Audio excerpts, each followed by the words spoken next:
Hey y'all, what's up? It's Friday, so I'm gonna keep it black, but I'm gonna keep it brief. Now, imagine my surprise when I pull up to the DNC, right? The Democratic National Convention. I'm here to speak to members of Congress. I'm here to watch the State of the Union, and my name not even on the list. And I was invited. On the list to get in? Sure. But when it came time to actually do anything and names were called for assignments and activities, crickets. And it wasn't just me, it was all the black creators. Had us out here looking like deers in headlights. So we left and came back home to the only place that had real space for us, the Congressional Black Caucus. Amen? I know that's right. The saying goes, don't go where you're not celebrated. But one thing about us, we have always had to carve out a space to get the job done. So, DNC, the black creators got something to say. And it's a whole hell of a lot more than the scheme set up by Todd they want to call a joint address. Elizabeth, talk to him. The craziest thing about this administration is how they've convinced Americans that they're going to get rid of fraud, waste, and abuse by taking away critical services from you. Social Security Administration being dismantled. Department of Health and Human Services being dismantled. Department of Education being dismantled. How did they somehow convince a bunch of Americans that not giving you Social Security checks for your grandparents, health care for your families, and schools for your babies to go to is somehow good for you? That South African scammer Elon Musk has gone so far that he even convinced Americans that getting rid of the Consumer Financial Protection Bureau would take away taxpayer dollar waste when it's not funded by taxpayer dollars. It's funded 100% by the Federal Reserve. $800 million goes into that agency that then saves Americans billions of dollars in protecting them from fraud every single year. So let me ask you, why would an unelected billionaire want to take away a service that prevents you from being taken advantage of by shady corporations and takes money from your pocket? Todd, not the Todd that be setting schemes. This is another Todd. Well, we are certainly in the middle of a hostile government takeover. We're in the middle of a hostile government takeover. I mean, look at all the things that are happening. People are losing jobs. People are losing health care. They're losing confidence in our government altogether. And so we need people to realize the gravity of the situation and understand what's going on, but at the same time, to not be fearful and realize that there is a path forward out of this. Jasmine,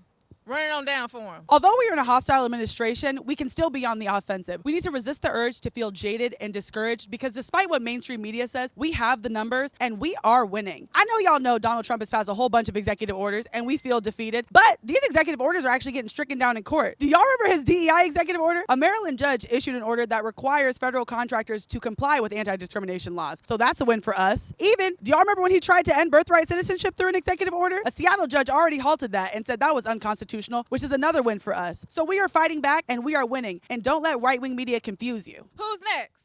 Go, go, go, go, go. The Black women on a mission are not backing down. The 92% Club has come to Congress with a list of questions, and we are here to get answers. We're going to make it happen for us, by us, all the way from our communities to Congress. And before we go, I have to say that we're not just a bunch of unrelatable college graduates, influencers, out-of-touch people that are trying to get you to care about things that don't affect you in your everyday life. As a matter of fact, RaeShanda, I think you need to take them to the board. Well, I don't have a board, but I will teach. I grew up in Mississippi in a small town, all black, 3 street lights. We were raised to know that politics are all around us. My grandfather was always out campaigning and making sure that we elect the correct people in positions because we knew and he knew that by doing so could change generations. And that's what we are doing now. The effects of what we do today will reverberate throughout history. And that's what everybody needs to recognize. Politics are all around us. Politics dictate where we live. Politics dictate the rent that we pay, the eggs that we buy, the clothes that we put on our back. It all affects us. So we need to get right.